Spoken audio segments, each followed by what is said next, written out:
So they kind of have an ability to go Kuminga, Moody, Heald, and picks for Bam and like a minimum contract from the Heat, right? And bear in mind that the Warriors, once they sign Seth Curry, they'll have 15 on the main roster. They could technically do a 3-for-2 trade and not have to fill out the 15th roster spot. They could just have the rest of the season with 14 players on the roster.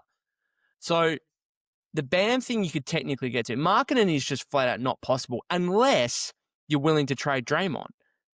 And I'm starting to look at this and think it's kind of, I know he doesn't really care about the regular season until like it's really go time in the second half and like after the All-Star break. But if I'm Draymond, I'm probably a little like, I'd probably try and play pretty hard to start the season, because if he's not, and if it looks like the cliff is coming, which based on the first 3 preseason games, and again, I'm not overreacting, but he doesn't look good. Let's put it that way. He doesn't look good. If it looks like the cliff is coming, I think the Warriors would have to consider saying, all right, let's move Draymond and Kuminga for Markkanen, like Draymond and Kuminga and picks for Markkanen. Maybe you try and keep Pods. In that instance, you could keep Moody, you could keep Heald, you could keep some of those smaller mid-tier contracts.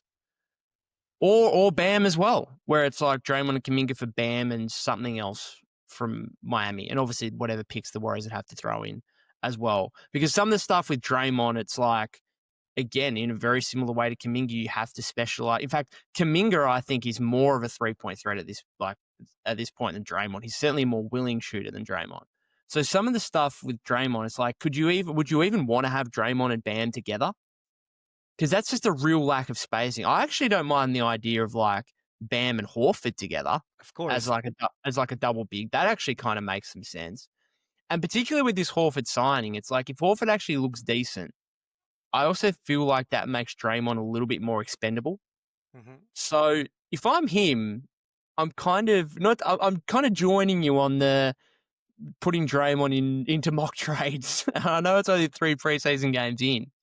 But and for everybody just talking about Lauri Markkanen based on the last year, I want to rewind back when the last time he was really playing ball outside of Finland and really trying to win was that 23 season, 22-23 season, when there was the Vanderbilt, Olynyk, and I think they were the 1 seed for like a half of a minute. Yeah, but there wasn't just big numbers. Lauri Markkanen is a finisher and a scorer, and at least with his size, he's a walking mismatch in the way, similar to a way that Karl Anthony Towns creates a mismatch despite not being a great defender. It just creates a problem for having a guy at that size with that much ability at the rim and behind the arc at the 4. But it's just fun, something that I do whenever I'm monitoring trades. Now I have to watch the Utah Jazz on a regular basis, yeah? So before everybody just decides that it's a stupid fucking trade and why would you trade for Lauri Markkanen, how about watch the first 20 games and actually watch besides the highlights of Lauri Markkanen? That would be my, because I would guarantee that the vast majority of Warriors fans have only seen Lauri Markkanen about 15 times against the Warriors for the last couple of years. So I would just you're watching Miami and just seeing is Bam still one of the top defenders in basketball? Is he still a 1-5 defender? Can he defend out at the perimeter like he used to? Can he play with another 5 next to him? But specifically with Utah, I would say if you want to actually send out serious draft equity and attaching it to Kuminga plus Draymond Green, then it needs to bring Walker Kessler Black as well. So if you attach Walker Kessler and you get Lauri Markkanen, you're going to need to add one more player. It could either be, if you wanted to put less draft equity, you could add Pods, obviously, because you know that they want him. Ideally, we wouldn't put Pods in there, and you probably put Buddy Hield because they can absorb some of that extra contract. But then you have the big coming and you have a starting center, be able to bring Al Horford off the bench and have him close. And then you have 3 real bigs. Yeah, rather than just getting Lauri Markkanen. Then what do we do? We're already looking at Post and Trace Jackson Davis, hoping they are rotation players. You get rid of Draymond, and now you're putting more faith in them. So it seems like if you send out Draymond, a center better be coming back. in some way, shape, or form, and he better be a center that's better than Trace Jackson Davis. Yeah, no, it's very fair. I don't.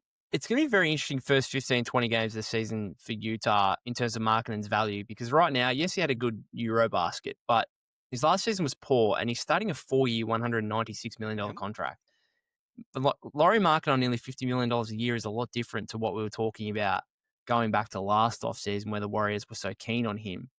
I'm just looking at this, and obviously if you were to move, let's take Kuminga out of it. Now, Kuminga's obviously in the trade, but right now, Kuminga looks like a guy who's 18 to 20 minutes off the bench. Yep. Yeah, so if you're just going from Draymond to Markkanen, obviously that's a huge defensive downgrade, but man, the offense looks very good if it's suddenly like let's say you're closing a lineup with Steph, Pods or Moody, or both, Jimmy, Markkanen, and Horford. Like that suddenly looks really good. So I don't know. It's kind of tempting to throw these trades together, particularly with how bad Draymond is looking right now. And the Bam stuff is like, well, again, is similar boat to Markkanen. Now, not the offensive floor spacer of Markkanen, but has more offensive skill than Draymond. And obviously, you're not losing as much defensively with Bam as well if you were to bring him in. He's obviously got the chemistry with Jimmy going back to their time in Miami. So I don't know. My overarching point is I'd just be careful if I'm Draymond because if the Warriors want a massive upgrade and if the Warriors want to get another $40+ million player, the same can be said if it's like Giannis probably makes too much where it would have to be Jimmy and picks for Giannis. Same with LeBron if they were to go down that. So Jimmy would actually be in trouble, which I think is unlikely. But if Giannis is truly available, maybe they go down that path. But if it's a guy making less than $50 million, Markkanen at 46.4, I think is this season. Bam at 37. If I'm Draymond, I'm just a little bit not worried, but I'd be trying to play my best anyway. Last thing about Lauri too, I'm glad you brought it up because people often I have talked about Walker Kessler a little too much over the last 2 or 3 years, but he's a walking anomaly.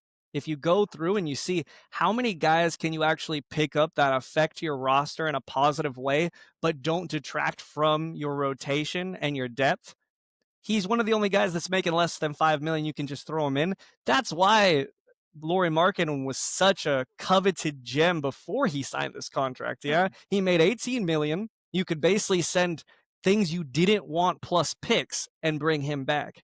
And they were unwilling to do that then, or maybe Utah was just asking for too much because Danny Ainge, that's the way he plays. He needs to win a trade to execute a trade.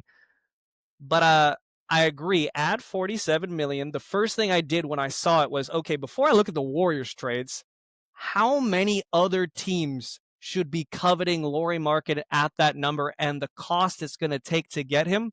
I don't think there's that many other teams. Honestly, I know he fits on any roster as a scorer, but when you look at what they have to send out to match and what it's going to cost, it's a very, very small amount of teams that fit that bill. And so I think that benefits the Warriors if they do go down that road. But